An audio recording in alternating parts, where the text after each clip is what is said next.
జై friends, welcome to my channel. So ఈ రోజు మీ అందరి కోసం లేటెస్ట్ టాపిక్ తీసుకొని రావడం జరిగింది. ఏంటంటే SSC GD 2024 బ్యాచ్ వాళ్ళు ఇప్పుడు వాళ్ళకు కాల్ లెటర్ రిలీజ్ అవుతున్నాయండి ఆల్రెడీ. సో కొంతమంది మెయిల్ రూపంలో రావడం జరుగుతుంది, కొంతమంది పోస్ట్ రూపంలో కూడా రావడం జరిగింది. సో ఎవరికైతే మెయిల్ వచ్చిందో వాళ్ళు ఆ కాల్ లెటర్ని డౌన్లోడ్ చేసుకొని ప్రింట్అవుట్ తీసుకొని దాంట్లో ఉన్న అడ్రస్కి మీరు తొందరగా టికెట్లు చేయించుకోండి. ఎందుకంటే తర్వాత తీరా టైంకి వచ్చినాక మనకు టికెట్ దొరకండి. మీకు పోస్ట్ రూపంలో కూడా వస్తాయండి. సో మెయిల్కి వచ్చింది కదా, మాకు హార్డ్ కాపీ పోస్ట్లో రాదంటే వస్తుందండి. హార్డ్ కాపీ వచ్చినప్పుడే దానిపైన క్యారెక్టర్ సర్టిఫికేట్ ఉంటాయి దాని వెనకాల. సో దాని తర్వాత ఆ క్యారెక్టర్ సర్టిఫికేట్ మనకు సైన్ చేయండి, ఓకేనా. సో ఏమేమి డాక్యుమెంట్ తీసుకుని వెళ్ళాలి ట్రైనింగ్కి వెళ్ళే ముందు.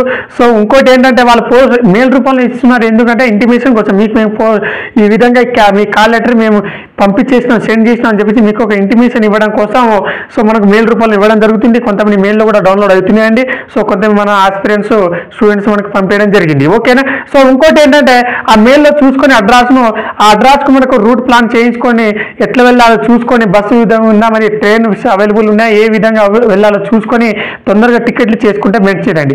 ఎందుకంటే తీరా టైం వచ్చినప్పుడు మనకు పోస్ట్ రూపంలో వచ్చిన తర్వాత 10-15 రోజులు టైమే ఉంటుంది కాబట్టి ఆ టైంలో వెయిటింగ్ ఉంటుంది. ట్రైన్స్ టికెట్లు కానీ వేరే ట్రైన్స్ ట్రావెలింగ్ సంబంధించి వెయిటింగ్లో ఉంటాయి కాబట్టి సో ముందే చేసుకొని పెట్టుకుంటే బెటర్. ఎందుకంటే లాంగ్ జర్నీ ఉంటుంది, కొంచెం కన్ఫామ్ సీట్లు ఏంటి మనం వెళ్ళడానికి ఇబ్బంది అవుతుంది. ఇంకోటి ఏంటంటే ట్రైనింగ్కి వెళ్ళే ముందు అమ్మాయిలకు కానీ అబ్బాయిలకు కానీ ఏమేమి వస్తువులు తీసుకొని వెళ్ళాలి. సో ట్రైనింగ్కి వెళ్ళాలంటే ఎట్లా తీసుకెళ్ళాలి, మనం ఏమేమి తీసుకెళ్ళాలి, అక్కడ ఏమి ఇస్తారు, మన డాక్యుమెంట్ విషయంలో కానీ ప్రతి ఒక్కటి ఈ వీడియోలో తెలుసుకుందండి. సో దయచేసి ఈ వీడియో లాస్ట్ వరకు చూడండి. ఎవరైతే SSC GDలో సెలెక్ట్ అయ్యారో వాళ్ళు దయచేసి ఈ వీడియో అందరికీ షేర్ చేయండి, అందరికీ చేరాలండి, ఓకేనా. నెక్స్ట్ ఇప్పుడు SSC GD 2025 జాయినింగ్ అంటే మనకు ఇప్పుడు జనవరిలో జాయినింగ్ అవుతున్నారు కాబట్టి 25 కిందికి. సో 24 బ్యాచ్ మీ 24 బ్యాచ్ సో మనకు జాయినింగ్ అయ్యేది 25లో, ఓకేనా. నెక్స్ట్ ఇప్పుడు ఆల్ CFA ఫోర్స్ సంబంధించినది CRPF కానీ, BSF కానీ, CSF కానీ, SSB కానీ, ITBP కానీ, AR కానీ, అస్సాం రైఫిల్ కానీ, SSF కానీ ఎలాంటి పారామీటర్ ఫోర్స్ అయినా సరే ఏమేమి తీసుకుని వెళ్ళాలి ట్రైనింగ్కి వెళ్ళే ముందు, ఏ విధంగా వెళ్ళాలి, ఓకేనా. సో ఈ వీడియోలో క్లారిటీగా తెలుసుకుందాం అండి. ఇంకోటి మీరు దయచేసి ఒక పెన్ను పేపర్ పెట్టుకొని రాసుకోండి, ఓకేనా. సో మనకు ఏమేమి వస్తువులు నేను చెప్పే ప్రతి ఒక్క వస్తువు మీరు రాసుకోండి. ఇవి కంపల్సరీ తీసుకుని వెళ్ళాల్సిందే అండి. దీనికంటే ఎక్స్ట్రా ఏమేమి కావాలో కూడా చెప్తాను. దయచేసి ఒక పెన్ను పేపర్ పెట్టుకొని రాసుకోండి. దాంతోపాటు మన టెలిగ్రామ్ గ్రూప్లో జాయిన్ అయిపోండి. మీకున్న డౌట్ అనేది దాంట్లో క్లియర్ అయిపోతుంది, ఓకేనా. నెక్స్ట్ ఇప్పుడు మనం ట్రైనింగ్కి వెళ్ళే ముందు డాక్యుమెంట్స్ అండి, డాక్యుమెంట్ లిస్ట్ అంటే ఒకటి నేను డాక్యుమెంటేషన్ సంబంధించి కూడా ఒక వీడియో చేయడం జరిగింది ఆల్రెడీ సపరేట్గా. సో అది ఆల్రెడీ లింక్ డిస్క్రిప్షన్ ఇవ్వడం జరిగింది, దయచేసి ఆ వీడియో చూడండి, ఓకేనా. డాక్యుమెంట్ ఏమేమి తీసుకెళ్ళాలి, ఏమేమి ఒరిజినల్ తీసుకెళ్ళాలి, ఏమేమి జిరాక్స్ తీసుకెళ్ళాలి, ఫోటోస్ సహా పేరెంట్స్ సంబంధించిన కానీ మనకు సంబంధించి కానీ ఆల్ టోటల్గా ఒక మనం డీటెయిల్గా వీడియో చేయడం జరిగిందండి, ఓకేనా. దయచేసి అది చూడండి. నెక్స్ట్ ఇంకోటి వస్తువులు అండి. చాలామంది అడిగారండి నన్ను, నాకు ట్రైనింగ్కి వెళ్ళే ముందు నేను ఏమేమి తీసుకెళ్ళాలి, ఏమేమి వస్తువులు తీసుకెళ్ళండి. సో నేను చెప్పేది ఏంటంటే సో ఎలాంటి ఫోర్స్ అయినా సరే అండి మనకు ఏమేమి వస్తువులు కావాలంటే సివిల్ డ్రెస్లు 2 తీసుకెళ్తే సరిపోతాయండి. సివిల్ డ్రెస్లు ఫస్ట్ పాయింట్ వచ్చేసి సివిల్ డ్రెస్లు అంటే మనం వేసుకోవడానికి సివిల్ డ్రెస్లు ఒక 2 తీసుకెళ్తే సరిపోతాయండి, అమ్మాయిలు కానీ అబ్బాయిలు కానీ. ఎందుకంటే ఎక్కువ శాతం సివిల్ డ్రెస్ వేసుకోవు. అక్కడికి వెళ్ళినాక PT డ్రెస్ అని, ఖాకీ అని చెప్పేసి కమాండ్ డ్రెస్ అని ఉంటుంది. అక్కడ వెళ్ళినాక ఇస్తారు మీకు కిట్టు, ఆ కిట్లోనే అన్ని డ్రెస్సులు ఉంటాయి. సో అందుకే సివిల్ డ్రెస్లు 2 జతలు తీసుకుంటే సరిపోతాయండి, ఓకేనా. అది ఓన్లీ సివిల్ డ్రెస్ సండే రోజు కానీ మందిర్కి టెంపుల్కి వెళ్తుంటారు, సండే పంపిస్తారు టెంపుల్కి. ఆ టైంలో కానీ మళ్ళీ అవుట్ పాస్ ఇస్తుంటారు మంత్లీ 1-2 టైమ్స్ కానీ 1 టైం కానీ ఆ టైంలో వేసుకోవడానికి పనికి వస్తుందండి, ఓకేనా. నెక్స్ట్ ఒక క్లియర్ అయిన పాయింట్. సో మళ్ళీ మనకు 1 year ట్రైనింగ్ కాబట్టి 6 monthsకి ఇంటికి వస్తాం కాబట్టి 15 రోజులు ఆ టైంలో సివిల్ డ్రెస్ వేసుకోవడానికి పనికి వస్తుంది. సో అందుకే 2 డ్రెస్ ఉంటే సరిపోతాయండి, అమ్మాయిలు కానీ అబ్బాయిలు ఎక్కువ మోసుకుపోవడం అవసరం లేదు, ఓకేనా. నెక్స్ట్ పాయింట్ ఇంకోటి వైట్ షూ అండి. అమ్మాయిలు కానీ అబ్బాయిలు కానీ ఒక వైట్ షూ తీసుకోండి, కంపల్సరీ ప్యూర్ వైట్ ఉండాలి. అది కూడా ఎట్లా ఉండాలో నేను టెలిగ్రామ్లో పెట్టడం జరిగింది. ఇంకోటి మన ఛానల్లో కూడా లింక్ కింద డిస్క్రిప్షన్లో ఇవ్వడం జరిగింది. ఫ్లిప్కార్ట్లో ఒక వైట్ షూ సంబంధించింది, కాకపోతే అది తీసుకుంటే బాగుంటుంది. నేను ట్రైనింగ్ మొత్తం అదే యూజ్ చేశాను, ఓకేనా. నెక్స్ట్ అది ఆ వైట్ షూ మీకు కనిపిస్తుందండి పక్కన డిస్ప్లే రూపంలో, అంత ప్యూర్ వైట్గా ఉండాలండి, ఓకేనా. నెక్స్ట్ అమ్మాయిలు కానీ అబ్బాయిలు కానీ కంపల్సరీ ఒక వైట్ షూ తీసుకెళ్ళాలి. అక్కడ ఇస్తారు, అది ఇచ్చినా కూడా మనకు ఒక వైట్ షూ అని కంపల్సరీ ఉండాలి. మినిమం PTలో 2 షూలు ఉండాలండి. ఎందుకంటే ఒక షూకు మనం పిండినా కూడా మన ఆరకపోయినా వర్షం వచ్చిన తడిసిపోయినా కూడా ఇబ్బంది పడకుండా ఇంకో షూ అవైలబుల్గా ఎనీ టైం ఉండాలండి, ఓకేనా. ఎందుకంటే PT చేసేటప్పుడు ఆ షూ పైన ఏమైనా డస్ట్ పడిపోతే దెమ్మటే వాళ్ళు మళ్ళీ షూ నీట్గా వెళ్ళేదని చెప్పి పనిష్మెంట్ ఇవ్వడం జరుగుతుంటుంది కాబట్టి సో 2 షూస్ ఉంటే సో కంటిన్యూ అదే ఏమైనా ఖరాబ్ అయినా ఏమైనా ఇబ్బంది అయినా ఇది వేసుకోవడానికి ఛాన్స్ ఉంటుంది, ఓకేనా. నెక్స్ట్ కంపల్సరీ వైట్ షూట్ తీసుకెళ్ళండి. ఓకేనా. నెక్స్ట్ ట్రాక్ షూట్ అండి. అమ్మాయిలు కానీ అబ్బాయిలు ట్రాక్ షూట్ ఒకటి తీసుకెళ్ళండి కంపల్సరీ. ఇది ట్రాక్ షూట్ అంటారండి ఇది. సో ఇలాంటిదే ఒక ట్రాక్ షూట్ ఒకటి కంపల్సరీ తీసుకెళ్ళండి. ఎందుకంటే వెళ్ళగానే అక్కడ మీ ట్రాక్ షూట్ పైన నైట్ ప్యాంట్ల పైన నార్మల్ సివిల్ డ్రెస్ పైన కొద్ది రోజులు ఒక 10-15 రోజులు ఉంటారు కాబట్టి సో అక్కడ ఒక సెట్ ఇస్తారండి. కిట్లో ఒక ట్రాక్ షూట్ ఇస్తారు, కానీ ఒక ట్రాక్ షూట్ మనం తీసుకెళ్తే మంచిదండి. ఓకేనా. నెక్స్ట్ ఇంకోటి వైట్ టీషర్ట్ అండి, కాలర్ టీషర్ట్. వైట్ టీషర్ట్ విషయానికి వస్తే మనకు కాలర్ టీషర్ట్ అండి. సో ఈ కాలర్ టీషర్ట్ ఎవరికి కావాలంటే అమ్మాయిలు కానీ అబ్బాయిలకి ఇద్దరు కావాలండి. సో కాలర్ టీషర్ట్ విషయానికి వస్తే సో అమ్మాయిలకైతే కంటిన్యూ కాలర్ టీషర్ట్ పైన ఇప్పుడు కాలర్ ఉందా ఇలాగే వైట్ టీషర్ట్ మీద కాకపోతే డిస్ప్లే మనం చూపిస్తున్నాను దయచేసి చూడండి. ఓకేనా. సో కాలర్ టీషర్ట్ ఉంటుంది వైట్ టీషర్ట్. ఈ కాలర్ టీషర్ట్ అమ్మాయిలకైతే కంటిన్యూ కాలర్ టీషర్ట్ పైన ట్రైనింగ్ ఉంటుంది, వైట్ కాలర్ టీషర్ట్ పైన అమ్మాయిలకైతే. అబ్బాయిలకైతే వైట్ రౌండ్ నెక్ టీషర్ట్ ఉంటాయండి, అది కూడా చూపిస్తాను డిస్ప్లేలో, అది కూడా చూడండి. రౌండ్ నెక్ టీషర్ట్ ఉంటుంది, అది అబ్బాయిలకండి, అమ్మాయిలకు అవసరం లేదండి. ఓకేనా. అబ్బాయిలకు రౌండ్ నెక్ టీషర్ట్ పైన ఉంటుంది. So half hand round neck, అమ్మాయిలకు కాలర్ టీషర్ట్ హాఫ్ హ్యాండ్ అండి. ఓకేనా. సో అబ్బాయిలు కూడా కాలర్ టీషర్ట్ తీసుకోవాలండి. ఎన్ని తీసుకోవాలంటే ఒక 2-3 పీసెస్ కాలర్ టీషర్ట్ అబ్బాయిలు తీసుకోండి. అమ్మాయిలు ఒక 5-6 తీసుకుంటే మంచిదండి. ఎందుకంటే ఎక్స్ట్రా తీసుకెళ్ళినా మంచిదే అండి. ఎందుకంటే 1 year ట్రైనింగ్లో ఉపయోగపడతాయి మీకు. మళ్ళీ వైట్ టీషర్ట్ అక్కడ పీటీ జరిగేటప్పుడు ఏమంటే మరకలు అంటుకుంటే తొందరగానే. సో మళ్ళీ దాన్ని పిండడం, రోజు పిండడం, మళ్ళీ అది ఆరకపోవడం, మళ్ళీ వేరే వేసుకోవడం ఉంటుంది కాబట్టి సో అందుకే నేను చెప్పాను ఏంటంటే వైట్ టీషర్ట్ పైన ఏమైనా మరక ఉన్నా, ఏమైనా నార్మల్గా ఏమైనా మరకలు ఏమైనా ఏమున్నా సరే వాళ్ళు పనిష్మెంట్ ఇవ్వడం జరుగుతుంది కాబట్టి వైట్ అంటే ప్యూర్ వైట్ ఉండాలని చెప్పేసి. సో వైట్ టీషర్ట్ గా అది ఏదో బొమ్మలు ఇట్లా పెట్టడం పోవడం కుదరదండి. ప్యూర్ వైట్ అండి. అది కూడా నేను డిస్ప్లేలో చూపిస్తున్నాను ఎట్లుండో. దాని కూడా లింక్ ఇస్తాను, మీరు ఒకవేళ ఆన్లైన్ ఆర్డర్ చేసుకోవాలనుకుంటే చేసుకోవచ్చండి. అది కూడా డిస్క్రిప్షన్లో లింక్ ఇవ్వడం జరుగుతుందండి. ఓకేనా. నెక్స్ట్ ఇంకోటి ఏంటంటే షాప్లో కూడా తీసుకోవచ్చు, మీ ఇష్టం అండి. ఓకేనా. కానీ ప్యూర్ వైట్ ఉండాలి. ఓకేనా. నెక్స్ట్ అక్కడ ఇస్తారు కిట్లో అండి, కానీ అది మనకు కరెక్ట్ సైజ్ ఉండరు, మళ్ళీ క్లాత్ కొంచెం కరెక్ట్ ఉండరు, మంచిగా ఉండరు కాబట్టి సో మనకు నచ్చిన క్లాత్ మంచిన సైజ్ ఫిట్టింగ్ తీసుకెళ్తే మంచిదండి. ఓకేనా. నెక్స్ట్ ఇంకోటి వైట్ టీషర్ట్ రౌండ్ నెక్. ఈ రౌండ్ నెక్ టీషర్ట్ అని వచ్చేసి ఓన్లీ మేల్ క్యాండిడేట్స్ అండి, ఓన్లీ బాయ్స్కి మాత్రమే అండి. నేను చెప్తాను కదా, అమ్మాయిలకి అయితే కాలర్ టీషర్ట్ ఒక 5-6 తీసుకెళ్ళండి. అబ్బాయిలకైతే రౌండ్ నెక్ టీషర్ట్లు ఒక 5-6 వరకు తీసుకెళ్ళండి. ఇంకోటి రౌండ్ నెక్ టీషర్ట్లు కూడా అబ్బాయిలకు కూడా తీసుకెళ్ళాలండి, ఒక 2-3 తీసుకెళ్ళండి. అప్పుడప్పుడు మనకు మీటింగ్లు ఉంటుంటాయి, టెంపుల్కి వెళ్తుంటారు, లేకపోతే ఏమైనా ప్రోగ్రామ్స్ జరుగుతాయి, ఆ టైంలో అబ్బాయిలకు కూడా కాలర్ టీషర్ట్ వేసుకొని రమ్మంటారండి. ఓకేనా. ఆ టైంలో ఉపయోగపడతాయండి. ఓకేనా. నెక్స్ట్ ఇంకోటి ఏంటంటే నిడిల్ ఫర్ స్టిచ్చింగ్ అండి. అమ్మాయిలు కానీ అబ్బాయిలు కంపల్సరీ కావాలంటే మన సూది దారం. ఎందుకంటే మన డ్రెస్సుల్లో ట్రైనింగ్లో చినిగితూ ఉంటాయి కాబట్టి ఎమ్మటి టైలర్ దగ్గర పోయేంత టైం ఉండదు కాబట్టి మనమే కుట్టుకుంటే మంచిదండి. ఓకేనా. సో బటన్స్ కూడా మనకి ఇరిగిపోతుంటాయి కాబట్టి సో బటన్స్ కూడా మనమే కుట్టుకుంటే మంచిది. సో నేను చెప్పాను ఏంటంటే ఒక కాకి కలరు, ఒక వైట్ కలరు, లేదా ఏమైనా బ్లాక్ కలరు. సో ఒక 2-3 కలరు మనకు దారం బిండలు దొరుకుతుంటాయి కదా టైలర్ షాప్లో కానీ మన కిరాణా షాప్లో, అది తీసుకెళ్ళండి. మనకు 2 సూతీలు తీసుకెళ్ళండి, ఎందుకంటే కంపల్సరీ ఉపయోగపడతాయండి. ఓకేనా. నెక్స్ట్ ఇంకోటి బటన్స్ కూడా తీసుకెళ్ళండి. కాకి కలర్ కానీ బ్లాక్ కలర్ కానీ వైట్ కలర్ కానీ బటన్స్ తీసుకెళ్ళండి, చిన్న ఒక 5-6 తీసుకెళ్ళండి, ఎందుకంటే ఉపయోగపడతాయండి. Buttons ఇరిగిపోతే buttons కుట్టుకోవడానికి పనికొస్తాయండి. ఓకేనా. నెక్స్ట్ ఇంకోటి షేవింగ్ కిట్ అని అబ్బాయిలకైతే షేవింగ్ కిట్ కంపల్సరీ అండి. ఓకేనా. నెక్స్ట్ బెడ్ షీట్స్ అండి. బెడ్ షీట్ అంటే ఇక నార్మల్గా మనకు లైట్ బెడ్డింగ్ అండి. లైట్ బెడ్డింగ్ అంటే ఏంటంటే నార్మల్గా చెప్పాలంటే మనం అక్కడ బెడ్ ఉంటుంది, మన హాస్పిటల్ ఉన్న బెడ్ లాగానే బెడ్ ఉంటుంది. ఆ బెడ్ మన హాస్టల్స్ ఉంటాయి కదా, మన ప్రైవేట్ హాస్టల్ కానీ గవర్నమెంట్ హాస్టల్స్ ఎట్లయితే బెడ్స్ ఉంటాయి అట్లనే బెడ్ ఉంటుంది. దానిపైన మనకు ఒక బెడ్ కూడా ఇస్తారు. మన ఇంట్లో ఏదైతే మనం మంచానికి వేసుకుంటే బెడ్ అలా బెడ్ ఇస్తారు. దానిపైన మెత్త లాంటి బెడ్ ఇస్తారు. దానిపైన వేసుకోవడానికి మనకు ఒక బెడ్షీట్, కప్పుకోవడానికి ఒక బెడ్షీట్ ఉంటే సరిపోతాయండి. ఓకేనా. దాన్ని లైట్ బెడ్డింగ్ అంటారు. వాళ్ళు అన్నీ ఇస్తారు. మనకు ఒక వేసుకోవడానికి ఒక బెడ్షీట్, కప్పుకోవడానికి ఒక బెడ్షీట్ ఉంటే సరిపోతుంది, అంతకంటే ఏం అవసరం ఉండదు.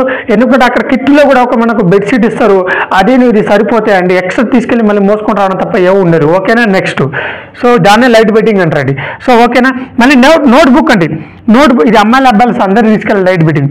నోట్బుక్ విషయానికి వస్తే వైట్ పేజ్ సంబంధించింది ఒక నోట్బుక్ తీసుకెళ్ళండి. ఒకటే కాదు 2-3 తీసుకెళ్ళండి. ఎందుకంటే ట్రైనింగ్లో క్లాసులు దొరుకుతాయండి. ఆ క్లాస్లో మనకు రన్నింగ్ నోట్స్ రాసేది ఉంటాయండి, సంబంధించి రాసుకోవడానికి బాగుంటాయండి. సో అక్కడ కంపల్సరీ నోట్బుక్ కంపల్సరీ అవసరం అండి. ఓకేనా. నెక్స్ట్ ఇంకోటి ఒక 3 కానీ 2 కానీ నోట్బుక్ తీసుకెళ్తే బెటర్ అండి. ఓకేనా. నెక్స్ట్ ఇంకోటి సపోర్టర్స్ అండి. సపోర్టర్స్ ఓన్లీ అబ్బాయిలకి మాత్రమే అండి, అమ్మాయిలకి లేదండి. ఓకేనా. ఇది సపోర్టర్స్ వచ్చేసి మనకు అమ్మాయిలే సారీ ఈ సపోర్టర్స్ వచ్చేసి అబ్బాయిలకు మాత్రమే అండి. ఒక 2 or 3 మనం సంబంధించిన మనకు తెలిసిందే. సో అబ్బాయిలకు సపోర్టర్స్ ఎంత అవసరమో, ఎందుకంటే పీటీ జరిగేటప్పుడు హార్డ్ పీటీ ఉంటాయి కాబట్టి డైలీ సపోర్టర్ వేసుకుంటే బెటర్ అండి. ఓకేనా. సో సపోర్టర్ అబ్బాయిలకు మాత్రమే అండి. ఓకేనా. ఒక 2-3 తీసుకెళ్తే మంచిదండి. ఓకేనా. నెక్స్ట్ ఇంకోటి మెడిసిన్ కిట్ అండి. అమ్మాయిలకి అబ్బాయిలకి కంపల్సరీ మెడిసిన్ కిట్ కంపల్సరీ అండి. సో అక్కడ ఉంటుంది హాస్పిటల్, కానీ ఉంటుంది ప్రతి చిన్నదానికి మనం హాస్పిటల్ పోలేము కాబట్టి, సో ప్రతి చిన్నదాని హాస్పిటల్ పోవడం వల్ల మనకి టైం అసలు అక్కడ టైం దొరకదు. ఫస్ట్ ఆఫ్ ఆల్ ట్రైనింగ్ సెంటర్లో మనకి టైం ఉండదు. ఆ ఉన్న టైంలోనే హాస్పిటల్ పోమంటారు, అంత ఇబ్బంది ఎందుకు. అలా దానికంటే మనమే ఒక మెడిసిన్ కిట్ తీసుకెళ్తే నార్మల్గా ఫీవర్కి సంబంధించి కానీ, దగ్గు సంబంధించి కానీ, జలుబు సంబంధించి కానీ, ఏమైనా పెయిన్స్ వచ్చినప్పుడు బాడీ పెయిన్స్ సంబంధించి, సో ఇలాంటికి సంబంధించి మెయిన్ మంచి కంపెనీ టాబ్లెట్స్ మనమే తీసుకెళ్ళి వెళ్తే మంచిదండి. సో ఆ టాబ్లెట్స్ మనకి ఏమైనా ఫీవర్ వచ్చినా, దగ్గు వచ్చినా, జలుబు వచ్చినా, మనం వెళ్ళగానే వాటర్ పడకపోయినా ఇలాంటి ఇబ్బంది వస్తుంటాయి కాబట్టి స్టార్టింగ్లో, సో అలాంటి ఉన్నప్పుడు మనమే ఒక కొన్ని టాబ్లెట్ తీసుకెళ్తే అవే వేసుకుంటే మంచిదండి. ఓకేనా. సో మెడిసిన్ కిట్ నార్మల్గా తీసుకెళ్తే మంచిది. ఏమైనా దెబ్బ తగిలినప్పుడు కానీ ఏమైనా ట్రీట్మెంట్ నార్మల్గా చేసుకోవడానికి. సో నార్మల్ అంటే 10,000 రూపీస్ క్యాష్ తీసుకెళ్ళండి, హ్యాండ్ క్యాష్. ఎందుకంటే వాళ్ళు చెప్పడం జరిగింది హ్యాండ్ క్యాష్ తీసుకునే ఏం కాదు, అకౌంట్లో తీసుకున్నా ఏం కాదు, అక్కడ వెళ్ళిన ఏటీఎం కార్డు ఉంటుంది, ఏటీఎం ఉంటే మీరు ఎట్లయినా ఏటీఎం కార్డు తీసుకెళ్లాల్సిందే, ఏటీఎం ఉంటుంది. సో డ్రా చేసుకుని ఇవ్వచ్చు, వాళ్ళ హ్యాండ్ క్యాష్ ఇవ్వండి, హ్యాండ్ క్యాష్ ఇవ్వచ్చు, లేదంటే అకౌంట్లో వేసుకుని అకౌంట్ ద్వారా ఫోన్పే ద్వారా ట్రాన్సాక్షన్ చేయొచ్చు, లేదంటే ఏటీఎం ద్వారా ట్రాన్సాక్షన్ చేయొచ్చు. 10,000 తీసుకెళ్ళండి. ఎందుకంటే ఐటీ పీపుల్ మొన్న కాల్ లెటర్ చూసాను, దానిలో 10,000 ఇవ్వడం జరిగింది. అంటే నార్మల్గా 10,000 ఎందుకంటే మెస్ అడ్వాన్స్ అని ఉంటుందండి. మీకు ఆ 10,000 జమ ఉంటుంది, దాని తర్వాత మళ్ళీ మీకు 10,000 మీకు రిటర్న్ ఇచ్చేస్తారు. అది వాళ్ళేం చూసి తీసుకోరు. వాళ్ళు ఫస్ట్ అయితే అడ్వాన్స్ కింద పెట్టుకుంటారు. మీరు ఇచ్చే డబ్బులతోటే వాళ్ళు మెస్ నడిపిస్తారండి. ఓకేనా. మీరు వెళ్ళగానే మీ పేరు మీద ఏం ఫండ్స్ రావు, శాలరీ కూడా రాదండి. 1-2 months వరకు శాలరీ కూడా రాదు. అందుకే నేను చెప్పేది ఏంటంటే, సో శాలరీ వచ్చేంత వరకు వాళ్ళు ఈ మెస్ అడ్వాన్స్ 10,000 జమ చేసుకుంటారు కదా, ఈ అమౌంట్ తోటే మీకు ఫుడ్ పెట్టడం అనేది చేస్తుంటారండి. ఓకేనా. అందుకే 10,000 మినిమం తీసుకెళ్ళండి. దాంతోపాటు ఎక్స్ట్రా మీ సొంత ఖర్చులకు ఒక 2-3,000 ఎక్స్ట్రా తీసుకెళ్ళండి. సో ఓవరాల్గా ఒక 15,000 వరకు అందరికి తీసుకెళ్ళడం ప్రయత్నం చేయండి. ఎందుకంటే చిన్న వస్తువులు ఇంకా తీసుకోవడం అవసరం పడుతుంటాయి కాబట్టి, సో ఉపయోగపడతాయండి. 15,000 కంటే ఎక్కువ అవసరం ఉండదు. అప్పటికే మీ శాలరీ కూడా పడిపోతుంది. సో అప్పుడు మీ ఆల్మోస్ట్ ఇక మీ మెయింటెనెన్స్ అనేది క్లియర్ అయిపోతుంది. ఓకేనా. నెక్స్ట్ ఇంకోటి మస్కిటో నెట్ అండి.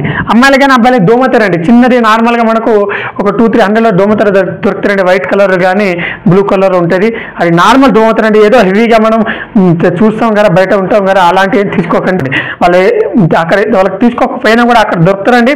సో అక్కడ తీసుకోవడం ఇబ్బంది పడడం కంటే మనమే తీసుకెళ్తే మంచిదండి. ఈ వస్తువులు కంపల్సరీ తీసుకెళ్సిన వస్తువులు అండి. ఇంతకంటే ఎక్కువ అంటే ఇక మన పర్సనల్ సంబంధించి సోపు, సబ్బులు, మన నార్మల్గా మనం స్నానం చేయడానికి డ్రెస్సులు, సో టవల్స్, ఇది బ్రష్, ఇవి అంటే నార్మల్ అండి. నార్మల్ థింగ్స్ మీకు తెలిసిందే. ఈ లిస్ట్ ప్రకారం అయితే మనకు కంపల్సరీ కావాల్సిన ఐటమ్స్ అండి. సో నార్మల్గా ఇంకేంటంటే చిన్న మనకు నీళ్ళు కట్టర్ కానీ, లేకపోతే ఏమైనా సోప్ కానీ, సబ్బులు కానీ, ఏమైనా ఇంకేమైనా ఉంటే నార్మల్గా మన పర్సనల్ సంబంధించిన వస్తువులు, ఇక చెప్పుల్స్ కానీ ఇలాంటివి మనకు నార్మల్ పర్సనల్ అండి. అది మనకు ఆ మినిమం అంటే మీకంటే ఆల్రెడీ తెలిసే ఉండొచ్చు, అందుకే ఇక్కడ రాయాలి అండి. ఎందుకంటే ఇవి కంపల్సరీ అవసరం అండి. ఇంకోటి ఏంటంటే ట్రైనింగ్కి వెళ్ళే ముందు డేట్ అయితే సపోజ్ మనకు జనవరి 20వ తారీఖు ఉంది అనుకుందాం. జనవరి 20వ తారీఖు ఒక ఫోర్స్కి ఉంది అనుకుంటాం ఒక క్యాండిడేట్కు. సో జనవరి 20వ తారీఖు ఉంటే 20వ తారీఖు కూడా జాయిన్ కావచ్చు, మళ్ళీ ఒకరోజు ముందు కూడా కావచ్చు, 2 రోజులు ముందు కూడా కావచ్చు. కానీ 20వ తారీఖు తర్వాత జాయిన్ అయితే ఇబ్బంది అవుతుందండి. సో డేట్ మిస్ కాకండి. ఒక సపోజ్ 20వ తారీఖు జాయినింగ్ ఉంది, నాకే ఉంది అనుకున్నాను. సో 20వ తారీఖు జాయిన్ కావచ్చు. నేను 20వ తారీఖు అంటే ముందు 19వ తారీఖు, 18వ తారీఖు జాయిన్ కావచ్చు. కానీ 21, 22, 23 అట్లా లేట్ కావద్దు. ఒక 1 week 2 weeks లేట్ అయితే ఏమవుతారంటే తర్వాత ఇబ్బంది పాలవుతుంది. జాయినింగ్ తీసుకుంటారు కానీ కొంత లెంత్ ప్రాసెస్ అవుతుంది. అది ఒక పేపర్ కార్వే ఎక్కువ అయిపోతుంది. సో ఇబ్బంది అవుతుంది. సో ఇబ్బంది పడడానికంటే మీకు ఎలాంటి పనులు ఉన్నా, ఎలాంటి అర్జెంట్ వర్క్ ఉన్నా సరే ఒక జాయినింగ్ అయితే జాయినింగ్ అయితే మనకు ఇచ్చిన డేట్కి అయితే అయిపోండి. లేట్ కాకుండా ఎలాంటి పనులు ఉన్నా సరే దాని తర్వాత చేద్దామని చెప్పేసి డిలే పెట్టేసి వచ్చేయండి. అంతేగాని ఈ వర్క్ ఉండి చేసుకొని వస్తా, నేను ఇప్పుడు రాలేను అని అంటే ఇబ్బంది అవుతుంది. చాలామంది అంటారు, ఇంకా అదిలే 1 నెల తర్వాత పోయినా ఇంకా తీసుకుంటారు, 15 రోజుల తర్వాత పోయినా ఇంకా తీసుకుంటారు అని చెప్పేసి చాలామంది మీకు మిస్మ్యాచ్ చేయడానికి మనకి గైడెన్స్ ఇస్తుంటారు. సో అలాంటి గైడెన్స్ తీసుకోకండి. ఎందుకంటే అట్లా లేట్కి జాయినింగ్ అవడం నీకే లాస్ అవుతుంది, నువ్వే సఫర్ అవుతావు తప్ప వాళ్ళు కాదు సఫర్ అయ్యేది. అందుకే నేను చెప్పేది ఏంటంటే ఏదైతే డేట్ ఇచ్చారో ఆ రోజు వెళ్ళినా మంచిదే, ఒకరోజు ముందెళ్ళినా ఇంకా మంచిదే, ఒకరోజు 2 రోజులు ముందెళ్ళినా ఇంకా మంచిదే. ఫర్ ఎగ్జాంపుల్ ఒక ట్రైన్ లేట్ అయింది, ఆ రోజు నైట్ అయింది, మాకు తెల్లారి వెళ్ళినా అంటే ఏం కాదు, ఒకరోజు ఇటు వచ్చి నడుస్తుంది, కానీ అంతకంటే ఎక్కువ రోజులు డిలే చేసుకుంటా పోతే మాత్రం ఇబ్బంది అవుతుంది మీకే. అందుకే నేను చెప్పినట్టే ఏ రోజు అయితే జాయినింగ్ ఉందో ఆ రోజే వెళ్ళండి. ఇంకోటి మీరు మర్చిపోయారు, ఇంకోటి ఏంటంటే 2 years అండి, దాంట్లో 2 years అండి. కాల్ లెటర్ కూడా క్లారిటీగా ఇవ్వడం జరిగింది.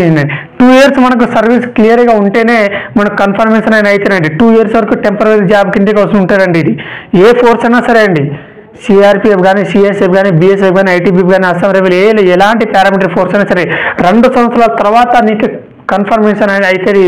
అప్పటికే నీ వెరిఫికేషన్ అన్నీ అయిపోతాయండి. అంటే caste verification, domicile, date of birth సంబంధించింది మనకు ఎస్ఎస్సి మేము మీరు అన్ని ఒరిజినల్ ఇస్తారుగా. జాయినింగ్లో ఇచ్చిన తర్వాత వాళ్ళు వెరిఫికేషన్ స్టార్ట్ చేస్తారు. మీరు ట్రైనింగ్లో ఉంటారు, మీకు తెలియని వెరిఫికేషన్ జరుగుతుందా లేదా అని మీకు అర్థమే కాదు. అసలు మీకు తెలియకుండానే వెరిఫికేషన్ నడుస్తుంటుంది బ్యాక్ డోర్ నుంచి.